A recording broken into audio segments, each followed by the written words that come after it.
नमस्कार बच्चों, math concept गुरु channel में आप सभी का हार्दिक स्वागत है। आज की इस क्लास में हम एपिसोड नंबर 4 स्टार्ट करेंगे। इससे पहले एपिसोड 3 तक हम लोग जा चुके हैं। एपिसोड 3 में हम लोग ये जो मेरा फर्स्ट क्वेश्चन है एनसीईआरटी बुक का एक्सरसाइज का, वो हम सॉल्व कर चुके हैं। पिछला ही एपिसोड में हम बोले थे कि मतलब जो मेरा कूलम्स लॉ है, Coulomb's law in vector form को इस एपिसोड में हम लोग सीखेंगे और परमिटिविटी को भी सीखेंगे। तो हम लोग क्वेश्चन को पकड़ते हुए हमको मतलब कि पूरा कोर्स को ख़त्म करना है। तो बच्चों अब चलते हैं, हम लोग स्टार्ट करते हैं Coulomb's law in vector form. इससे पहले वाला में कूलम्स लॉ के जरिए हम लोग केवल फोर्स निकालना सीखे थे।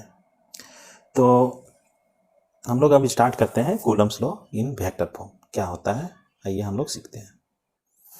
तो बच्चों हम लोग इससे पहले हम लोग सीखे हुए हैं, क्या सीखे हुए हैं कि पॉजिटिव चार्ज को क्या करता है, रिपेल करता है। रिपेल का मतलब विकर्षण या प्रतिकर्षण, विकर्षण या प्रतिकर्षण करता है, मतलब कि दूर भागता है। फिर क्या किए कि नेगेटिव चार्ज आपस में क्या होते हैं, रिपेल होते हैं। अगर पॉजिटिव चार्ज और नेगेटिव चार्ज रहे तो दोनों आपस में क्या करते हैं, अट्रैक्ट होते हैं। और नेगेटिव चार्ज अगर पॉजिटिव चार्ज इधर रहे तो दोनों अट्रैक्ट होते हैं। तो जो बच्चों सेम चार्ज को क्या बोला जाता है, लाइक चार्ज। जैसे पॉजिटिव सेम चार्ज है तो लाइक चार्ज बोलते हैं उसको, और नेगेटिव भी सेम है उसको लाइक बोलेंगे। पॉजिटिव और नेगेटिव दोनों दो प्रकार का चार्ज होते हैं, पॉजिटिव और नेगेटिव। तो पॉजिटिव और नेगेटिव जो है अपोजिट है, अलग अलग है, तो इसको बोलेंगे अनलाइक चार्ज। अनलाइक का मतलब होता है अलग अलग, और लाइक का मतलब होता है एक जैसा। जैसे पॉजिटिव और पॉजिटिव क्या है, एक जैसा है। नेगेटिव और नेगेटिव क्या है, एक जैसा है, तो इसको बोलेंगे लाइक चार्जेस। और पॉजिटिव और नेगेटिव अलग अलग है, इसको बोलेंगे अनलाइक चार्जेस। तो बच्चों इससे हम लोग ये तो नेचर का दिया हुआ है कि लाइक चार्ज रहेगा तो रिपेल करेगा और अनलाइक चार्ज रहेगा तो अट्रैक्ट करेगा। ये भगवान का दिया हुआ इसका गुण है। तो हम लोग कूलम्स लॉ से, इससे पहले वाले एपिसोड में हम लोग देखे हैं, कूलम्स लॉ से हम लोग ये कितना जोर से आपस में रिपेल कर रहा है या कितना जोर से पॉजिटिव नेगेटिव चार्ज अट्रैक्ट हो रहा है, मतलब पॉजिटिव या नेगेटिव कितना जोर से रिपेल कर रहे हैं आपस में, और पॉजिटिव नेगेटिव या नेगेटिव पॉजिटिव कितना जोर से अट्रैक्ट कर रहे हैं, इससे हमको निकाले थे। हम केवल फोर्स का मैग्नीट्यूड निकाले थे। मैग्नीट्यूड का मतलब मात्रा, मतलब कि कितना फोर्स से, कितना न्यूटन से ये आपस में रिपेल करेंगे कि अट्रैक्ट करेंगे, ये हम कूलम्स लॉ से निकाले थे। लेकिन यहाँ पे अब हम लोग का अलग एक टॉपिक आ रहा है, Coulomb's law in vector form. तो ये जो रिपेल करेगा चार्ज, वो किस डायरेक्शन में करेगा, किस दिशा में करेगा, वो हम Coulomb's law in vector form से हम लोग जानते हैं। इसीलिए हम लोग को पढ़ना जरूरी हो जाता है, क्या कि फोर्स मेरा क्या है, कैसा यूनिट है, वेक्टर यूनिट है। तो इसीलिए Coulomb's law in vector form को पढ़ना जरूरी है। इसीलिए हम लोग पढ़ना चाह रहे हैं Coulomb's law in vector form. अब आप लोग को समझ में आ रहा होगा कि Coulomb's law in vector form का जरूरत क्यों पड़ा। पहले तो चार्ज क्या करते हैं, भगवान के द्वारा दिया हुआ है गुण, रिपेल करेंगे या अट्रैक्ट करेंगे। फिर कूलम्स लॉ ने, कूलम्स जो साइंटिस्ट है, ये साइंटिस्ट का नाम है कूलम्स, जिसने लॉ दिया इसीलिए कूलम्स लॉ बोला। तो ये जो है कितना मैग्नीट्यूड का फोर्स लगेगा वो हम लोग देखें इससे पहले में। अब हम लोग किस ओर लगेगा, डायरेक्शन कैसा होगा, वो हम Coulomb's law in vector form में जानेंगे। तो मेरा आज का टॉपिक यही रहने वाला है, Coulomb's law in vector form. बस ये कूलम्स लॉ जैसा ही है बच्चों, इसको केवल थोड़ा सा मॉडिफाई करेंगे, ज़्यादा हार्ड नहीं है। ये बहुत क्वेश्चन पूछता है बोर्ड लेवल में, बोर्ड लेवल का ये बहुत अच्छा क्वेश्चन है, हमको इसको डिटेल से बतलाना है। तो चलिए हम लोग स्टार्ट करते हैं। तो ये जो वर्ड है कूलम्स लॉ, ये तो हम लोग सुने हुए हैं। जो नहीं सुने हैं बच्चों, वो क्या करेंगे, एपिसोड इसका पिछला वाला एपिसोड सबको जरूर देखेंगे। ऐसे भी हम बतला दे रहे हैं, कूलम्स क्या है, एक साइंटिस्ट का नाम है। उसी ने एक लॉ दिया था जिसको कूलम्स लॉ किया, जो क्या लॉ दिया था, दो इलेक्ट्रोस्टैटिक चार्ज के बीच में फोर्स निकालने का लॉ दिया था इन वेक्टर फॉर्म। इसमें भी हम लोग कूलम्स लॉ ही चलेंगे, केवल उसको वेक्टर फॉर्म में हमको रूपांतरित करना है, चेंज करना है। जो मेरा फोर्स जो आया था इससे पहले वाले में, केवल इसको चेंज करना है वेक्टर रूप में। ज़्यादा हार्ड नहीं है, आप लोग पेशेंस से देखिएगा, आप लोग को बहुत ईजिली समझ में आएगा। तो बच्चों ये जो Coulomb's law in vector form है, यहाँ तक हम लोग दो वर्ड हम लोग जान रहे हैं। कूलम्स लॉ, वेक्टर हम लोग पहले ही सुने हुए हैं आईएससी फर्स्ट ईयर में, मतलब कि 11th क्लास में हम लोग वेक्टर पढ़ना रहता है, तो वेक्टर सुने हुए हैं। बहुत सारे बच्चे नहीं पढ़ पाते किसी कारणवश, तो इसको हम लोग थोड़ा सा जानकारी हासिल करते हैं कि क्या है। फॉर्म का मतलब होता है रूप, मतलब किस रूप में। तो वेक्टर क्या है, ये फिजिकल क्वांटिटी है, फिजिकल क्वांटिटी है। ये मेरा क्या है, फिजिकल क्वांटिटी। और फिजिकल क्वांटिटी किसको बोला जाता है, जिसको मेजर किया जा सके। इसको हम लोग कैसे बोल सकते हैं, ए quantity that can be measured, जिसे मेजर किया जा सके। जैसे लेंथ, लेंथ जो है ये हिंदी में बोलते हैं लंबाई, इसको क्या करते हैं कि मेजर कर सकते हैं। जैसे मास, मास क्या है, द्रव्यमान जिसको बोलते हैं, द्रव्यमान हिंदी में, इसको भी मेजर किया जा सकता है। जैसे हो सकता है स्पीड, इसको भी क्या कर सकते हैं, मेजर कर सकते हैं। तो ऐसे ही बहुत सारा है, टाइम हो गया, वेलोसिटी हो गया। तो इस तरह का जो मतलब कि क्वांटिटी है वो कहलाता है फिजिकल क्वांटिटी।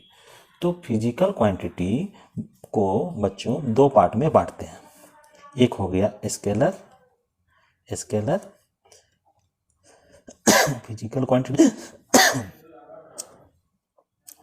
और दूसरा है vector physical quantity, vector physical quantity, vector physical quantity. तो दो पार्ट में। स्केलर मतलब कि क्या है, केवल उसमें, स्केलर को हिंदी में बोलते हैं अदिश, और क्वांटिटी को, फिजिकल क्वांटिटी को फिजिकल को बोलते हैं भौतिक, और क्वांटिटी को बोलते हैं राशि। मतलब कि स्केलर क्वांटिटी बोल सकते हैं या स्केलर फिजिकल क्वांटिटी बोल सकते हैं। तो हम लोग जनरली स्केलर क्वांटिटी बोल रहे हैं। तो बहुत अदिश राशि हिंदी में बोलते हैं अदिश, और वेक्टर फिजिकल क्वांटिटी को इसको हटा देते हैं तो वेक्टर क्वांटिटी केवल हो गया। वेक्टर को बोला जाता है सदिश, और क्वांटिटी को बोलते हैं राशि। तो सदिश राशि और अदिश राशि, इससे हमको क्या मीनिंग पता चलता है। इंग्लिश में क्या होता है, इंग्लिश और हिंदी पढ़ने से हमको ये फ़ायदा होता है, बहुत सारा जो कॉन्सेप्ट हमको नहीं मिल पाता है वो हिंदी हम लोग का जो भाषा है उससे हम लोग सीख लेते हैं। अदिश का मतलब होता है बिना दिशा का, और सदिश का मतलब सा मतलब साथ, और दिश मतलब दिशा, दिशा के साथ। तो सदिश का मतलब क्या होता है, दिशा के साथ, और अदिश का मतलब बिना दिशा का। तो जैसे लेंथ, मास, टाइम, ये सब क्या है, अदिश राशि। अदिश मतलब इस समय दिशा नहीं है, लेकिन वेलोसिटी, डिस्प्लेसमेंट, ये सब क्या है, दिशा के साथ में। तो ये मेरा क्या कहलाएगा, वेक्टर क्वांटिटी या वेक्टर फिजिकल क्वांटिटी, जिसमें दिशा आ जाए मैग्नीट्यूड के साथ साथ। जैसे मान लीजिए 5 न्यूटन जैसे फोर्स हम लोग लगाते हैं कोई बॉडी में, कोई मतलब कि कोई ब्लॉक है, लकड़ी का ब्लॉक है, इधर से हम 5 न्यूटन का फोर्स लगा रहे हैं पूर्व की ओर। जैसे हम इसको धक्का देंगे तो ये एक दिशा में जाएगा, और एक हम फोर्स लगाए हैं 5 न्यूटन का, तो 5 न्यूटन हो गया मैग्नीट्यूड, और पूर्व दिशा की ओर वो बॉडी मूव कर रहा है, तो ये पूर्व दिशा हो गया उसका डायरेक्शन। तो इसमें क्या हो गया, मैग्नीट्यूड और डायरेक्शन रहता है वेक्टर क्वांटिटी में। और स्केलर क्वांटिटी में क्या रहेगा, केवल मैग्नीट्यूड रहेगा। जैसे 5 kg 2 सेकेंड, इसमें पता नहीं चल रहा है डायरेक्शन, लेकिन फोर्स में पता चल रहा है कि हम 5 न्यूटन का फोर्स लगा रहे हैं और ये पूर्व दिशा की ओर लग रहा है। तो ये मेरा हो गया वेक्टर क्वांटिटी, और ये सब हो गया 2 सेकेंड 5 kg, ये हो गया स्केलर क्वांटिटी। तो हम लोग बोल सकते हैं स्केलर क्वांटिटी क्या है, जिसमें केवल मैग्नीट्यूड रहे, और वेक्टर क्वांटिटी क्या है, जिसमें मैग्नीट्यूड के साथ साथ में डायरेक्शन हो जाए, मतलब कि दिशा के साथ और दिशा के बिना। अदिश का मतलब होता है दिशा के बिना, और सदिश का मतलब होता है दिशा के साथ। तो बच्चों ये जो वर्ड है हम लोग सीख चुके हैं, वेक्टर फॉर्म। तो ये जो कूलम्स लॉ है, ये क्या हुआ, हम कूलम्स लॉ क्या बतलाया, एक फोर्स निकालने के लिए बतलाया, और फोर्स मेरा क्या है, वेक्टर क्वांटिटी है। इसीलिए इसको हम लोग वेक्टर फॉर्म में पढ़ना जरूरी हो जाता है। पहला तो कूलम्स लॉ से कितना मैग्नीट्यूड का फोर्स हुआ वो जान गए। अब इसमें वेक्टर फॉर्म पढ़ने से मेरा डायरेक्शन भी मिल जाएगा, जिससे मेरा पूरा कंप्लीट हो जाएगा उसका फोर्स। तो इसीलिए हम लोग Coulomb's law in vector form पढ़ते हैं। तो हम लोग चलिए अब सीखते हैं वेक्टर फॉर्म कैसे होता है। वेक्टर का मतलब अब डरना नहीं है वेक्टर वर्ड से। वेक्टर मतलब सदिश, और सदिश मतलब दिशा के साथ, उसमें जरूर दिशा होगा, मैग्नीट्यूड भी होगा और दिशा भी होगा, उसको बोले वेक्टर। तो अब हम लोग आगे बढ़ते हैं। तो बच्चों ये जो वेक्टर फॉर्म है, Coulomb's law in vector form, वो ज़्यादा हार्ड नहीं है। केवल एक फिगर आप लोग ध्यान से सीखिएगा, उस फिगर को मतलब कि वही फिगर से आपका पूरा वेक्टर कंप्लीट हो जाएगा। तो फिर स्टेप बतलाएंगे कि क्या क्या स्टेप हमको अपनाना है वेक्टर फॉर्म का पूरा लिखने के लिए, कैसा लिखा जाना है, कैसे लिखा एग्ज़ाम में कैसे लिखा जाएगा, वो भी हमको सीखेंगे। तो सबसे पहले हमको फिगर सीखना होगा। तो मान लीजिए दो चार्ज हैं, इलेक्ट्रिक चार्ज। एक हो गया Q1 बोल दिए, और दूसरा इलेक्ट्रिक चार्ज हो गया Q2। ये तिरछा बनाए, उसका कुछ रीजन है, हमको एक्स एक्सिस और वाई एक्सिस में दिखाना है, इसीलिए। वैसे तो सीधा भी बना सकते हैं, लेकिन हमको दिखाना है, इसीलिए हम इस तरह का बना रहे हैं। आप वैसा भी सीधा भी बना सकते हैं, इधर भी बना सकते हैं, इसमें कोई रिस्ट्रिक्शन नहीं है, केवल कॉन्सेप्ट समझना है कि क्या है। ये जो बच्चों दोनों के बीच में क्या है, जो डिस्टेंस है उसको हम लोग आर से हम लोग जनरली रिप्रेजेंट कर रहे हैं। जो डिस्टेंस है हमको इसको वेक्टर के रूप में कैसे करेंगे वो चीज़ जानना होगा। तो वेक्टर के रूप में हमको करने के लिए हमको एक ज़रूरी है दिशा। पहला चीज़ है कि हम लोग कूलम्स लॉ से हम लोग क्या क्या सीखें। पहला कूलम्स लॉ से हम लोग क्या सीखें, force is directly proportional to magnitude of product between two charges. दो चार्जेस का प्रोडक्ट किसके डायरेक्टली प्रोपोर्शनल होगा, एफ का। दूसरा स्टेटमेंट क्या है, दोनों के बीच का जो डिस्टेंस होगा, दोनों के बीच का डिस्टेंस उसका इन्वर्सली प्रोपोर्शनल होगा, स्क्वायर का इन्वर्सली प्रोपोर्शनल होगा। और तीसरा स्टेटमेंट में क्या बोलता है, तो बच्चों F is directly proportional to magnitude, दोनों चार्ज का मैग्नीट्यूड का प्रोडक्ट, और F is inversely proportional to 1/r²। Inversely कब आएगा, जब वो डिवीजन में रहेगा तब। इसको बोलते हैं इन्वर्सली प्रोपोर्शनल टू, और इसको बोलते हैं डायरेक्टली प्रोपोर्शनल टू। और इसका मीनिंग होता है जैसे ये बढ़ेगा वैसे ही एफ भी बढ़ेगा, मतलब कि इधर वाला जो क्वांटिटी बढ़ेगा तो इधर वाला भी क्वांटिटी बढ़ेगा। इसमें क्या होगा कि इधर वाला क्वांटिटी बढ़ेगा तो इधर वाला क्वांटिटी घटेगा। इन्वर्सली का मतलब ये होता है, ऐसा एरो से हम शो कर रहे हैं कि बढ़ रहा है इधर, तो इधर मेरा घट रहा है। इसमें क्या होगा कि इधर बढ़ेगा, प्रोडक्ट ऑफ टू चार्जेस बढ़ेगा तो इधर भी फोर्स बढ़ेगा। डायरेक्टली प्रोपोर्शनल और इन्वर्सली प्रोपोर्शनल का ये मतलब होता है। और एक तो क्या है, जो एफ है वो कैसा लगेगा, एक्ट अलोंग। यहाँ पे एफ बराबर फोर्स, ऐसे लिख सकते हैं, force act along the line joining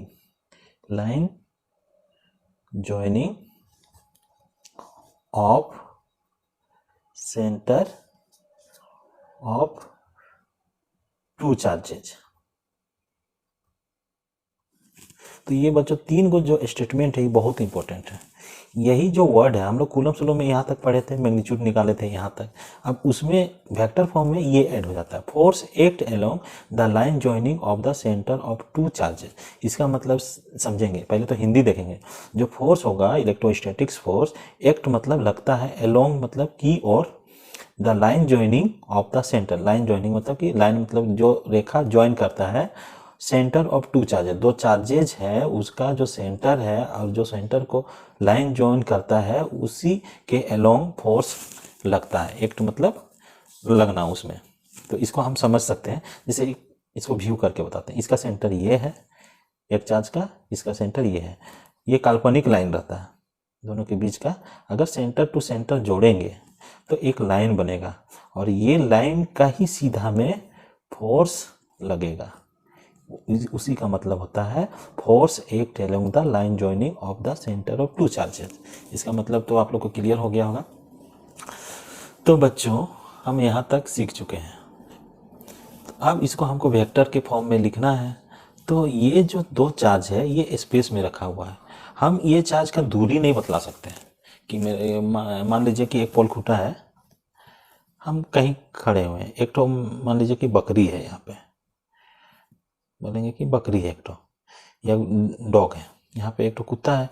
तो इसको हम बोल सकते हैं, ये बोल नहीं सकते हैं कि मेरा से ये पोल खुटा और पोल खुटा कितना दूर है। कितना दूर है का मतलब जैसे कोई केवल पोल खुटा और बकरी है, तो इसको हम बोलेंगे कि पोल खुटा कितना दूर है या बकरी कितना दूर है। तो ये हम कितना दूर है हम ऐसे ही नहीं बोल सकते, उसके लिए एक रिफरेंस पॉइंट बनाया जाता है। मान लीजिए कि एक यहाँ कुआं है, बोल दिए कि कुआं से पोल खुटा कितना दूरी है, तो ये जो कुआं है ये मेरा रिफरेंस पॉइंट हो गया। उसी तरह कुआं से डॉग कितना दूर में है, कुत्ता कितना दूर में है, तो ये हो गया। तो हमको क्या करना होगा कि एक रिफरेंस पॉइंट का जरूरत पड़ता है कोई भी डिस्टेंस को बतलाने के लिए। तो ये जो चार्ज है इसका डिस्टेंस को बतलाने के लिए एक हम रिफरेंस पॉइंट लेते हैं और इसको हम क्या करते हैं, इस तरह का एक्सिस बना दिए। इसको बोले एक्स एक्सिस, इसको बोल दिए वाई एक्सिस। ये समझ में आ गया। और ये जहाँ रिफरेंस पॉइंट बनाए हैं उसको बोल दिए ओरिजिन। ओ रहता है, ओ से जीरो जैसा भी दिखता है, ओ जैसा है, ओ का मतलब ओरिजिन होता है। तो अब यहाँ से हम एक लाइन ड्रॉ करते हैं और एक वेक्टर का साइन देते हैं। ये जो साइन है वेक्टर का साइन एरो मार्क जैसा होता है, ये याद रखिएगा वेक्टर का साइन। तो यहाँ से एक लाइन यहाँ पे बनाए, दूसरा वेक्टर का लाइन, दूसरा डिस्टेंस का लाइन इस तरह का बनाए। आप लोग अच्छा से बनाइएगा। ये जो है यहाँ से यहाँ, इसको बोलते हैं पोजीशन वेक्टर। इसको क्या बोलते हैं, इसको पोजीशन वेक्टर बोला जाता है। और इसको हम 1 चार्ज है इसीलिए R1 लिख दिए और इसको वेक्टर दे दिए साइन। और यहाँ से यहाँ तक R2 है तो R2 वेक्टर बोल दिए। ये R1 वेक्टर ऊपर को बोलते हैं वेक्टर, R2 वेक्टर, ये दोनों क्या है, क्या कहलाता है, पोजीशन वेक्टर। याद रखिएगा ये नाम सब, यही सब लिखना पड़ेगा अभी, पोजीशन वेक्टर, ये दोनों का नाम है। तो ये नाम सीख गए कि ये मेरा क्या है, R1 वेक्टर और R2 वेक्टर क्या है, पोजीशन वेक्टर है। तो इतना सीखने के बाद अब यहाँ से भी तो एक डिस्टेंस है, ये डिस्टेंस को हम 1 से 2 किए, तो ये डिस्टेंस को हम बोल सकते हैं 1 2 वेक्टर। 1 2 वेक्टर, ये जो वेक्टर है, और यहाँ से अगर मेजर करेंगे तो एक और लाइन ड्रॉ होगा, और 2 से 1 चले तो यहाँ पे 2 1, ये कैसे 2 1 लिख रहे हैं, क्योंकि 2 से 1 चल रहे हैं। और इसमें 1 2 कैसे लिख रहे हैं, 1 से 2 लिख रहे हैं। तो ये मेरा हो गया, ये दोनों मेरा डिस्प्लेसमेंट वेक्टर कहलाता है, डिस्प्लेसमेंट वेक्टर। इतना हम सीख चुके हैं, पोजीशन वेक्टर और डिस्प्लेसमेंट वेक्टर क्या होता है ये थोड़ा सा देख लिए। अब दोनों सेम चार्ज है, ये Q1 और Q2 हम लोग माने हुए हैं कि दोनों सेम चार्ज है, तो ये फोर्स क्या करेगा, रिपेल होगा, एक दूसरे को रिपेल करेगा। और कैसा रिपेल करेगा, force act along the line joining of the centre. ये फोर्स इधर और इधर चार्ज नहीं जाएगा, ये दोनों का जो सेंटर है, जो हम लोग ज्वाइन करेंगे अगर लाइन, ये दोनों का सेंटर को, दो पॉइंट को मिलाएंगे तो एक लाइन बनेगा, उसी डायरेक्शन में फोर्स लगेगा। और ये फोर्स को बोल दिए F1 2 वेक्टर। ये फोर्स मेरा क्या है, वेक्टर है। तो ये हम फिगर बनाने के लिए सीख रहे हैं, एकदम एक एक स्टेप सीखिएगा। इसको बोले Q2, तो इसको, इस फोर्स जो लगेगा Q2 में, तो 2 1। अब इस फोर्स को कैसे पढ़ेंगे, कि इसको पढ़ना है, कैसे पढ़ेंगे, force act on Q1 charge due to Q2 charge. या बोलेंगे force acting on first charge due to second charge, ऐसे भी बोल सकते हैं, या force act on Q1 charge due to Q2 charge.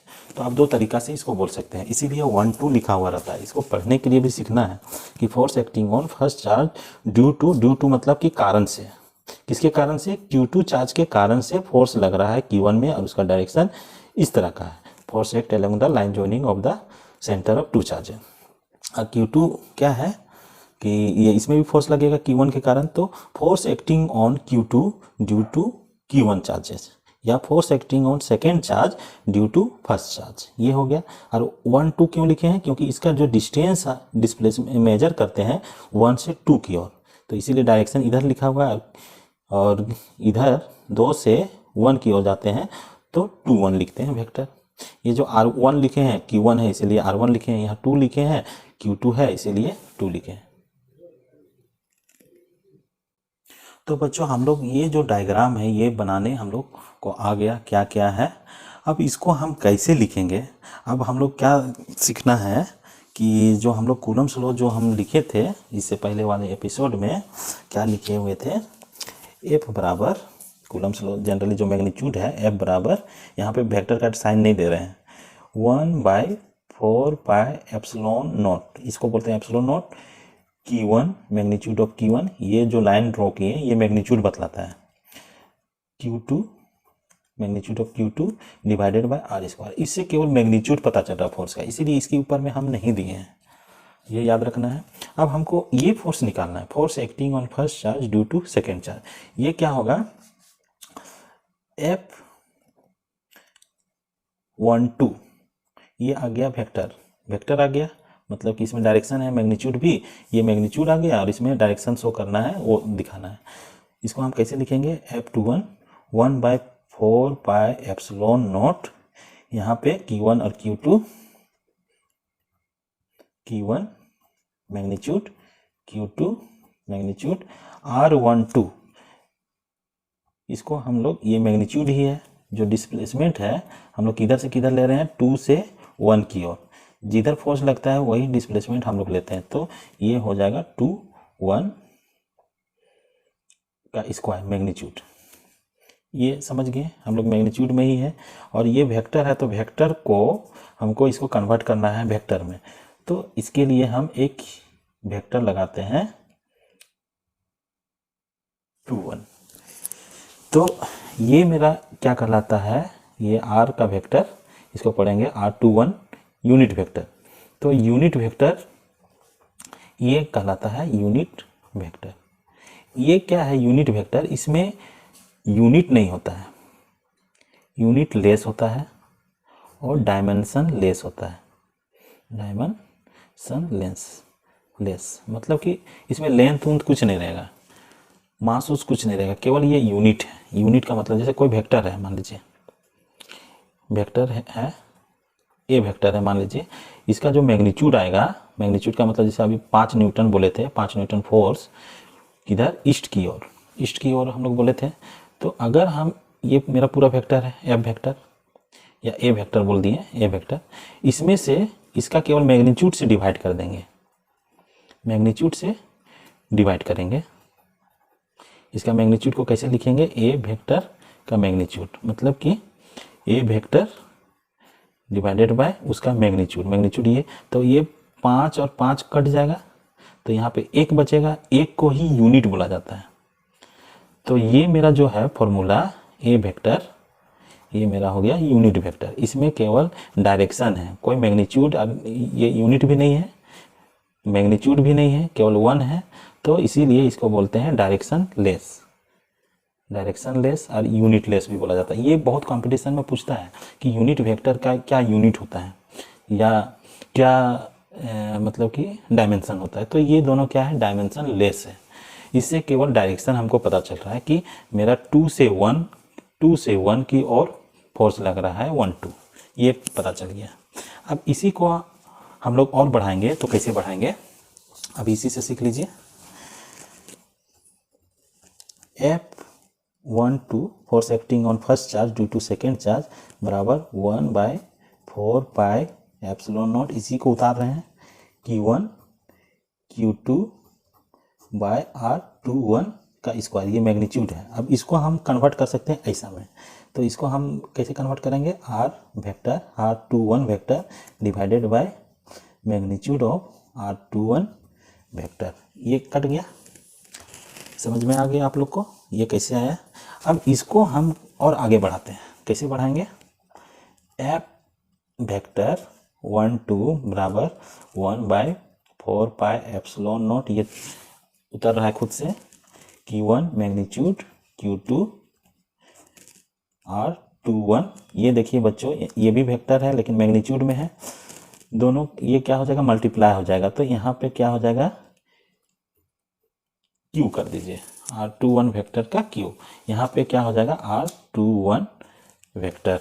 इतना समझ गए, ये Q आता है कैसे आ रहा है वो आप लोग देख रहे हैं। अब इसी को हम इधर लिख रहे हैं, थोड़ा सा इधर स्पेस है मेरा, तो F21 वेक्टर बराबर मेरा आ गया 1/4 pi epsilon naught Q1 Q2 bye R21 का Q और R21 का वेक्टर, ये वेक्टर आ गया। अब इसको क्या करेंगे, तोड़ेंगे। देखिएगा वेक्टर एडिशन में क्या होता है कि जैसे वेक्टर एडिशन, अब हमको यहाँ पे थोड़ा सा वेक्टर एडिशन को सीखना है, तो सीखते हैं वेक्टर एडिशन क्या होता है। जैसे कोई वेक्टर है, 3 वेक्टर है, मान लीजिए कि एक इस तरह का वेक्टर है और एक इस तरह का वेक्टर है, तो इसको हम कैसे जोड़ेंगे, ये वेक्टर को इसका हेड के साथ, इसको बोलते हैं टेल, इसको बोलते हैं हेड, ये हेड और टेल को मैच करवाएंगे, इस तरह का मैच करवाएंगे। मैच हो गया, इसको उठा के सीधे यहाँ बैठा दिए और इसको हम ज्वाइन किए, तो ज्वाइन किए तो ये मेरा हो गया रिजल्टेंट। तो इसको अगर R1 बोले, R1 वेक्टर, इसको बोले R2 वेक्टर, तो ये मेरा हो जाएगा, इसको सिंपली R वेक्टर बोल दिए। तो R वेक्टर बराबर क्या हो जाएगा, ये इसको इधर लिखते हैं, यहाँ पे लिखते हैं R1 वेक्टर जोड़ R2 वेक्टर बराबर टोटल वेक्टर कितना हो गया, R वेक्टर। ये मेरा आ गया इस तरह का। बस उसी चीज़ यहाँ भी करना है, जैसे हम लोग R21 है, R21 का ये है इधर से इधर, तो हम लोग का रिजल्टेंट कौन कहलाएगा, ये कहलाएगा। एक तो ये हो गया और एक तो ये हो गया, ये हो गया, तो इसका रिजल्टेंट हम किस तरह का लिखते हैं, तो R2 जोड़ R2 वेक्टर, यहाँ पे है R2, इसका डायरेक्शन इस तरह का है, और यहाँ पे देखिए नीचे वाला ले रहे हैं हम लोग F21 के कारण, जोड़ क्या लिखेंगे, R21 वेक्टर बराबर क्या हो जाएगा, इस तरह का एडिशन करते हैं हम लोग वेक्टर का, बराबर R1 वेक्टर हो गया। हमको ये दोनों के बीच में डिस्प्लेसमेंट वेक्टर निकालना है, ये वाला, तो इसको हम लोग कैसे निकालेंगे, R21 वेक्टर बराबर R1 वेक्टर, ये उधर जाएगा तो माइनस हो जाएगा R2 वेक्टर। ये कैसे आ गया, समझ में आ गया आप लोग को। तो इसको हम लोग चेंज करते हैं। अब ये जो फॉर्मूला है Q, इसको हम लोग कैसे चेंज करेंगे, 1/4 pi epsilon naught Q1 Q2 by R1 vector minus R2 vector का मैग्नीट्यूड का Q। अब इसके जगह पे क्या लिखेंगे, R1 vector minus R2 vector, F21 vector का, ये मेरा फाइनल निकल गया रिजल्ट। यही आप लोग का कंपटीशन में पूछेगा, चाहे IIT दे रहे हैं। यहाँ पे देखिएगा Q कैसे आ गया, इस तरह से आया मेरा, और 1 2 यहाँ पे 1 फोर्स एक्टिंग ऑन फर्स्ट 2 होगा, यहाँ गलती से लिखा गया 1 2 force acting on first charge हम लोग निकाल रहे हैं, तो ये मेरा आ गया वेक्टर के रूप में। यही होगा Coulomb's law in vector form का अंतिम इक्वेशन। ये समझ में आ गया। अब दोनों फोर्स, जितना फोर्स इधर लग रहा है उतना ही फोर्स इधर भी लगेगा इसके कारण, तो इसको भी हम लोग सिमिलरली करके लिख सकते हैं। यहाँ पे 2 1 हो जाएगा। आप लोग ज़रूर इसका क्या हो है, इसको मतलब कि आप लोग ज़रूर कमेंट में इसका जो F21 force acting on second charge due to first charge के कारण जो आता है वो आप लोग कमेंट में लिख के ज़रूर भेजिएगा। तो अब हमको इसको लिखना कैसे है वो हमको सीखना है। हम लोग तो सीख गए। पहले बात है कि Coulomb's law in vector form में ये जो डायग्राम है बहुत इंपॉर्टेंट है। ये हमको सीखना है। उसके बाद जो मेरा ये आया था 3 ठो, ये हमको स्टेटमेंट हमेशा याद रखना है। उसके बाद ये तो हमको याद ही रहेगा, जो इससे पहले वाले एपिसोड में हम लोग देख चुके हैं। उसके बाद ये कैसे कैसे आ रहा है, ये सब हमको प्रैक्टिस ही आप लोग को करना है, तब जाके यहाँ तक वेक्टर फॉर्म आएगा। अब इसको लिखेंगे कैसे वो आप सीखते हैं। चलिए, तो बच्चों इससे पहले कूलम्स लॉ सीखे थे, बस वही चीज़ है, इसमें केवल थोड़ा सा मॉडिफाई करना है। क्या कहता है कूलम्स लॉ? द क्वांटिटेटिव मतलब मात्रात्मक, क्वांटिटेटिव का मतलब मात्रात्मक, the quantitative measurement of electrostatics force, हम लोग कौन सा फोर्स निकाल रहे हैं? इलेक्ट्रोस्टैटिक्स फोर्स, वाज इन्वेस्टिगेटेड मतलब कि ये जांच की, इन्वेस्टिगेटेड जांच किए, बाय मतलब होता है द्वारा, चार्ल्स कूलम के द्वारा इलेक्ट्रोस्टैटिक्स फोर्स का मात्रात्मक जांच हुआ था इन 1884, किस में हुआ था? 1884 ईस्वी में। And he put forward a law known as Coulomb's law, और उसके बाद उसने एक लॉ दिया, उस लॉ को क्या बोलते हैं? Coulomb's law. तो समझ गए। इसको याद रखने के लिए पहले मोटा मोटा जो आप लोग का वर्ड होगा उसको याद रखना है। जैसे क्वांटिटेटिव मेजरमेंट, ये आप लोग याद कर कीजिएगा। मेजरमेंट का मतलब होता है मापन होता है। Electrostatics force investigated, Charles Coulomb's 1884, put forward non Coulomb's law. इस तरह का आप लोग याद कीजिएगा और मन में आंख बंद करके इसको डिफिनेशन को सजाइएगा दिमाग में, ऑटोमेटिक आप लोग को याद हो जाएगा ये कि the quantitative measurement of electrostatics force was investigated by Charles Coulomb in 1884 and he put forward a law known as Coulomb's law. हमको पूरा एग्जाम में अच्छा से लिखना है, इसलिए इस तरह का हमको हम बतला रहे हैं। फिर स्टेटमेंट में क्या है? स्टेटमेंट हम लोग पहले भी सीखे हुए हैं, अब इसको भी हम लोग सीखेंगे किस तरह का है। According to Coulomb's law the force of attraction और repulsion between two charge body, दो चार्ज बॉडी के बीच में जो अट्रैक्शन या रिपल्सन होगा इज डायरेक्टली प्रोपोर्शनल मतलब समझ रहे हैं हम लोग, to the product of their charges, दो उसका चार्जेस का प्रोडक्ट होगा उसका डायरेक्टली प्रोपोर्शनल होगा। इसमें एक स्टेटमेंट कंप्लीट हो गया, यहाँ पे 2 स्टेटमेंट हैं। And inversely proportional to square of distance between them. अब इनवर्सली प्रोपोर्शनल क्या है वो भी समझे हैं कि F is inversely proportional to square of distance between them. ये जो है आर है डिस्टेंस और इसका स्क्वायर का इनवर्सली प्रोपोर्शनल, तो F is directly proportional to square of inversely proportional to square of distance between them. और तीसरा स्टेटमेंट क्या है? It acts along the line joining of the centre of two charges. दो charges हैं, इसका जो centre से सेंटर ज्वाइन करेंगे लाइन, वही लाइन के सीधा में, वही लाइन की ओर फोर्स लगेगा। Centre of two charges considered to be point charge. यहाँ पे वर्ड आ रहा है पॉइंट चार्ज। पहले तो यहाँ पे देखे थे इससे पहले वाले एपिसोड में 2 स्टेटमेंट हम केवल लिखते थे, F is directly proportional to product of two charges और F is inversely proportional to 1 by मतलब square of distance between them. अब तीसरा स्टेटमेंट और एक्ट आ गया, act along the line joining of the centre of two charges. Act मतलब कि कार्य करना, काम करना, उस पर लागू करना। अलोंग मतलब की और, the line joining of the centre, जो लाइन जॉइनिंग जिस सेंटर से करेगा उसी की ओर, two charges consider to be point charges, और ये पॉइंट चार्जेस जो चार्ज रहेगा उसको पॉइंट चार्ज मतलब कि मानना है। कंसीडर का मतलब मानना है। तो ये स्टेटमेंट को आप मोटा मोटी आप समझ रहे हैं, इसको याद भी कैसे करना है। मोटा मोटी वर्ड को हम लोग जो हार्ड वर्ड है उसको हमको पहले अंडरलाइन करके याद कर लेना है, उसका मीनिंग समझ लेना है। उसके बाद ऑटोमेटिक हमको छोटा सा ये इक्वेशन हमको याद रखना है जनरली, और इसको अपने ढंग से लिखना है। तो बच्चों आप लोग सीख चुके हैं कि किस तरह का आप लोग लिख सकते हैं। प्रैक्टिस कीजिएगा आप लोग तो जरूर ये स्टेटमेंट आपका होगा। 1-2 बार में आपका क्लियर हो जाए। एक बार में कोई बच्चा चाहेगा तो नहीं हो पाएगा, तो इसको आप 2-3 बार में आप लोग मतलब कि इसको कंप्लीट कीजिएगा स्टेटमेंट को और लिखिएगा, और एग्जाम के समय में अच्छा से लिखना है कॉपी में सजा के। तो स्टेटमेंट लिखा गया। अब ये स्टेटमेंट क्या कहता है उसके अनुसार हम इक्वेशन लिखेंगे। तो स्टेप नंबर 1, स्टेप टाइप का हम लोग बढ़ेंगे। स्टेप 1 में क्या सीखेंगे? कूलम्स लॉ क्या है।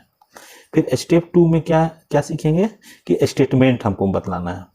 अब स्टेप 3 में क्या बतलाएंगे कि जो स्टेटमेंट का है उसको मैथमेटिकल इक्वेशन में लिखना है। अब स्टेप 4 में क्या करेंगे देखेंगे। चलिए देखते हैं स्टेप 4 में क्या करना है। इस तरह का आप लोग को याद करना है। तो बच्चों जो हम स्टेटमेंट बोले हैं उसी के अनुसार क्या लिखते हैं, अकॉर्डिंग टू स्टेटमेंट। इसका मतलब है अकॉर्डिंग मतलब के अनुसार, स्टेटमेंट के अनुसार। स्टेटमेंट के अनुसार क्या बोला था, F is directly proportional to product of magnitude of two charges. ये प्रोडक्ट है, गुना है, दो चार्जेस है उसका, दोनों का प्रोडक्ट है।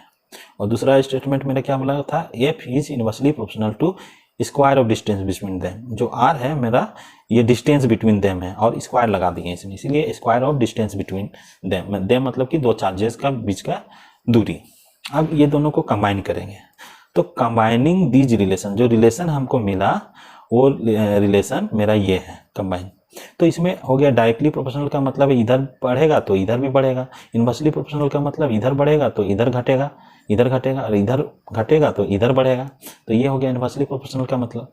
अब ये कंबाइन कर दिए तो F is directly proportional to Q1 Q2, Q1 गुना Q2 divided by R square. R मतलब डिस्टेंस है, ये मेरा दोनों चार्ज का बीच का दूरी है। इससे मेरा केवल ये पता चल रहा है कि ये चार्ज बढ़ेगा तो ये फोर्स बढ़ेगा, ये डिस्टेंस बढ़ेगा तो ये फोर्स घटेगा, या ये डिस्टेंस घटेगा तो ये फोर्स बढ़ेगा। कितना बढ़ेगा ये हमको पता नहीं है, तो इसीलिए ये साइन को हटाया जाता है।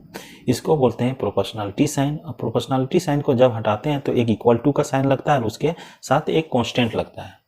तो ये प्रोपोर्शनलिटी को साइन को हटाने के लिए यहाँ इक्वल और के लग गया, ये Q1 into Q2 by R square ऐसे ही आ गया। अब ये मेरा एक इक्वेशन बन गया। अब इसको थोड़ा सा के बारे में जानकारी देंगे, तो लिखेंगे क्या, वेयर मतलब जहां। के क्या कहलाता है, प्रोपोर्शनलिटी कांस्टेंट। क्या कहलाया, प्रोपोर्शनलिटी कांस्टेंट।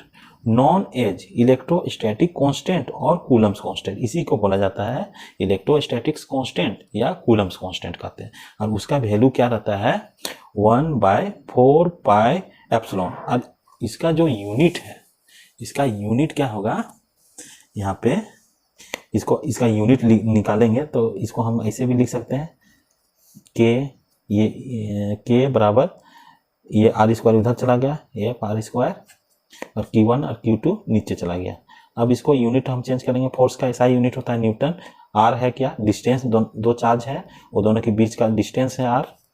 तो ये हो गया डिस्टेंस मतलब एक प्रकार का लेंथ होता है, लेंथ का यूनिट मीटर, और ये है स्क्वायर में इसीलिए हो गया मीटर स्क्वायर।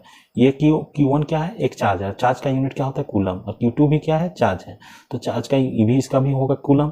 इसको बोल दिए न्यूटन मीटर स्क्वायर पर कूलम स्क्वायर, ये मेरा हो गया। अब इसको हम सीधा लाइन में लिखते हैं, तो सीधा लाइन में लिखने के लिए न्यूटन मीटर स्क्वायर पर, ये नेगेटिव आ गया है, ये इसको बोला जाता है पर। ये जो डिवीजन का है बटा का चिन्ह, इसको बोले पर। ये पर के जगह में ये छोटा सा आ गया कूलम स्क्वायर, तो न्यूटन मीटर स्क्वायर पर कूलम स्क्वायर मेरा आ गया इसका यूनिट।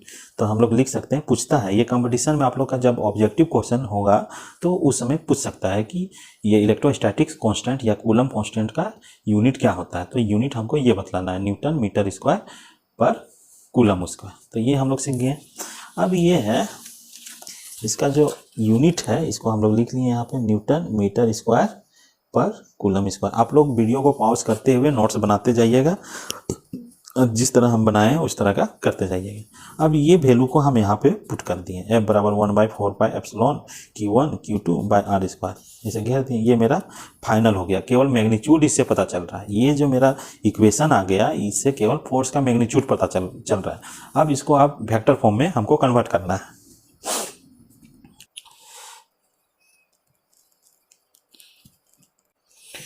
तो बच्चों ये जो के का है उसका मेरा इस तरह का फॉर्मूला से मेरा इसका यूनिट निकल जाएगा, न्यूटन मीटर स्क्वायर पर कूलम स्क्वायर।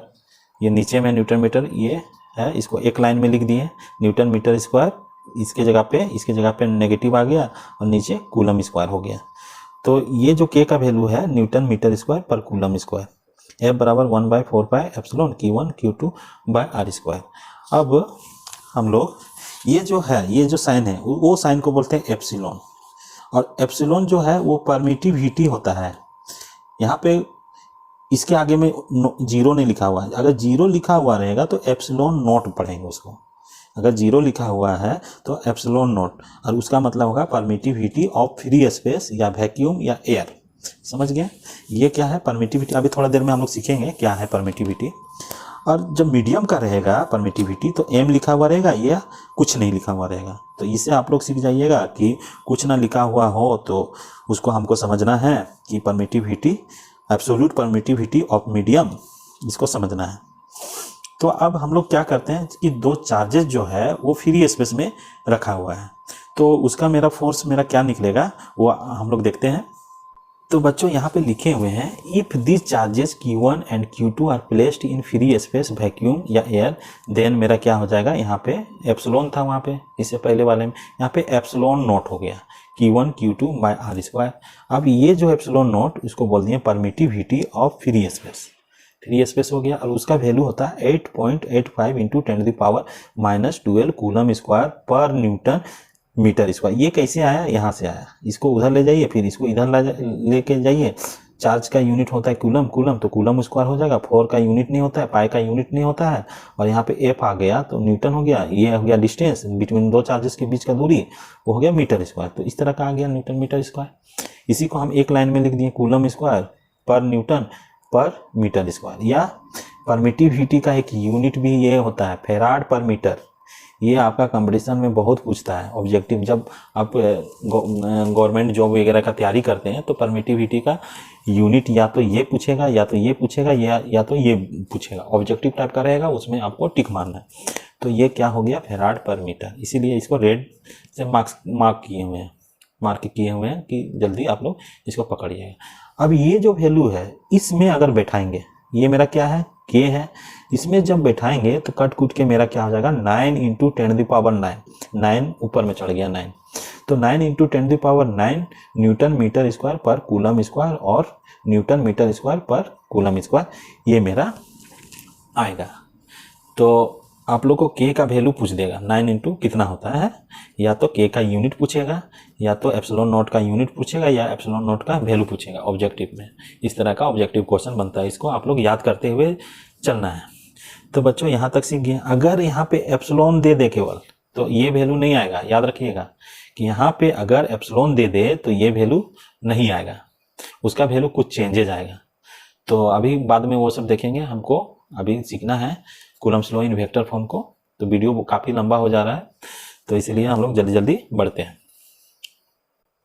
अब बच्चों हम लोग क्या है कि अब फिगर हम लोग जो सीखे थे, फिगर यहाँ पे दो चार्ज रखे हुए हैं, दोनों चार्ज रिपेल करेगा इधर और इधर डायरेक्शन में, इसका जो लाइन ज्वाइनिंग होगा उधर ही मेरा ये है, इधर उधर नहीं जाएगा, ये जिसका लाइन है उधर ही जाएगा। ये एक्सपेरिमेंट करके कूलम्स लॉ को, कूलम जो थे वो अपना एक्सपेरिमेंट करके ये बतलाए थे। तो ये मेरा फिगर अभी हम थोड़ा देर बतलाएं कि किस तरह का फिगर बनाना है, ये फिगर आप लोग प्रैक्टिस कीजिएगा। अब इसको अब क्या है अगला बार में डिस्क्रिप्शन ऑफ फिगर, इस फिगर के बारे में थोड़ा सा आप लोग के लिए होमवर्क रहेगा, क्या क्या आप किए वो अपना नोटबुक में लिखिएगा या कहीं से हेल्प ले लीजिएगा बुक वगैरह से, तो वो मतलब कि आपका नोट कॉपी तैयार होगा।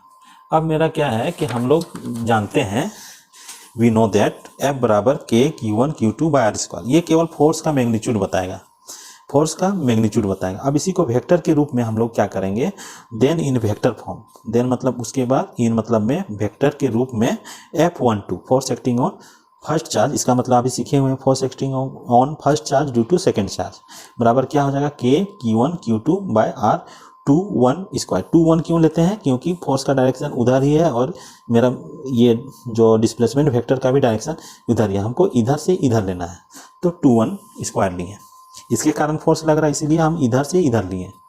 अब ये फोर्स को हमको वेक्टर में कन्वर्ट करने के लिए ये यूनिट वेक्टर है, इस तरह का मेरा R21 यूनिट वेक्टर आ गया।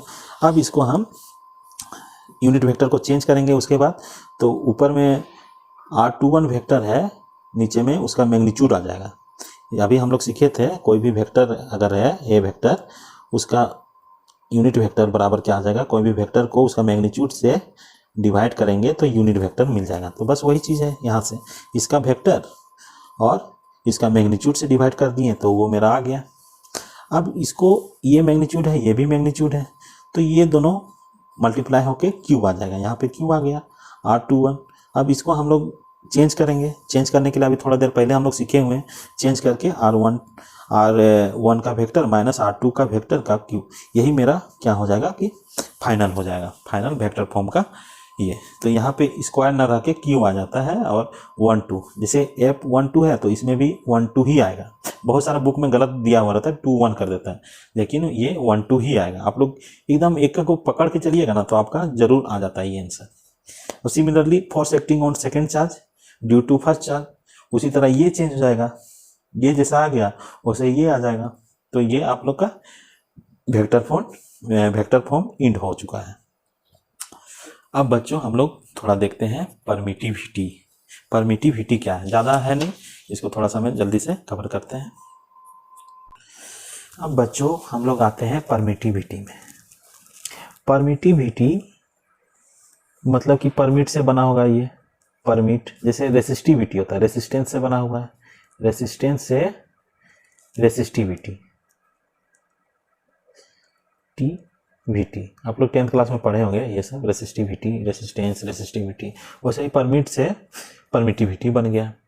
तो परमिटिविटी क्या है, इसको हिंदी में बोलते हैं पारावैद्युतांक बोला जाता है, इसको पारावैद्युतांक बोलता है। तो ये क्या है कि the ability of a substance to store electrical energy in electric field. Ability का मतलब होता है क्षमता, ऑफ मतलब का, एक सब्सटेंस मतलब कोई पदार्थ, एक पदार्थ है, टू मतलब के लिए, store electrical energy in electric field. अगर कोई पदार्थ को, कोई बॉडी को अगर इलेक्ट्रिक फील्ड में रखें तो इसमें इलेक्ट्रिकल एनर्जी को स्टोर करने का एबिलिटी होगा, और उसी एबिलिटी को उस मटेरियल का परमिटिविटी कहते हैं। अलग अलग मटेरियल रहेंगे तो अलग अलग उसका परमिटिविटी रहेगा। तो ये समझ गए हम लोग क्या है परमिटिविटी।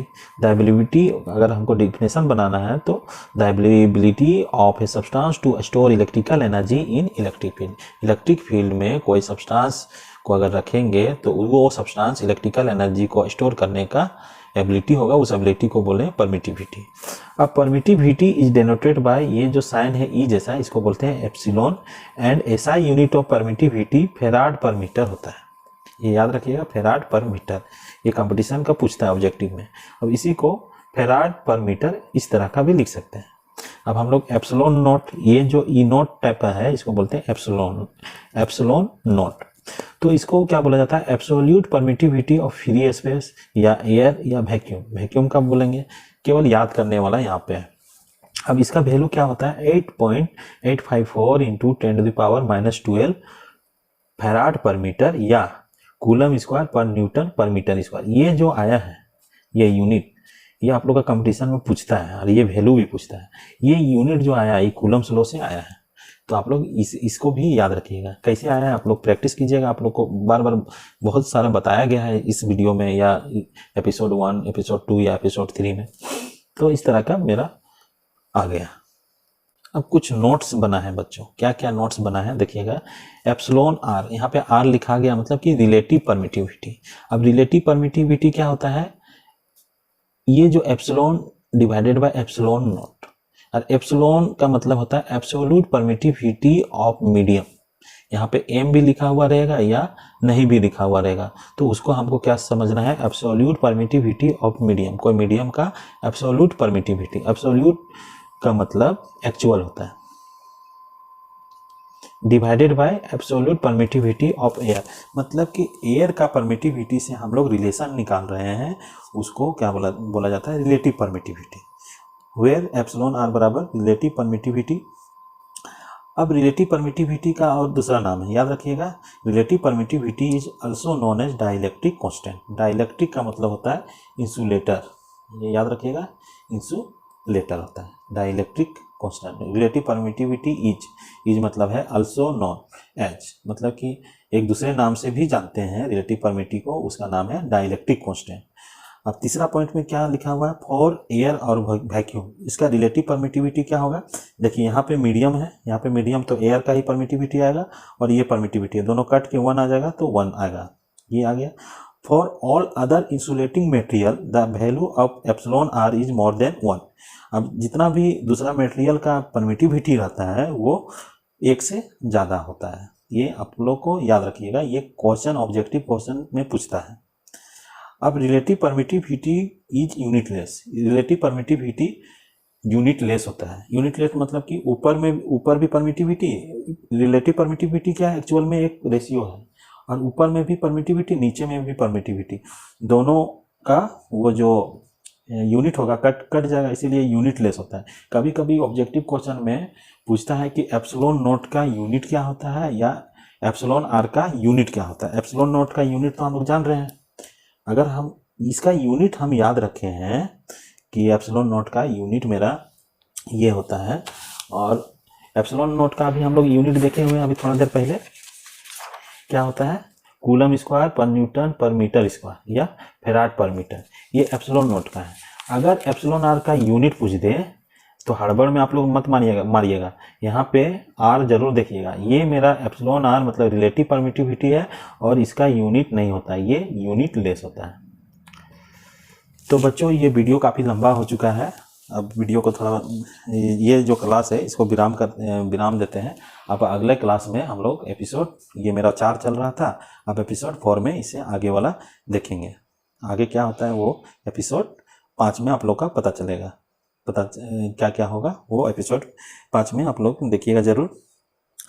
वीडियो अगर अच्छा लगा हो तो ज़रूर लाइक कीजिएगा, शेयर कीजिएगा अपना दोस्तों के बीच, और मेरा चैनल जो मैथ कॉन्सेप्ट गुरु है उसको मतलब सब्सक्राइब कीजिएगा। तो वीडियो को इतना देखने के लिए आप सभी का धन्यवाद।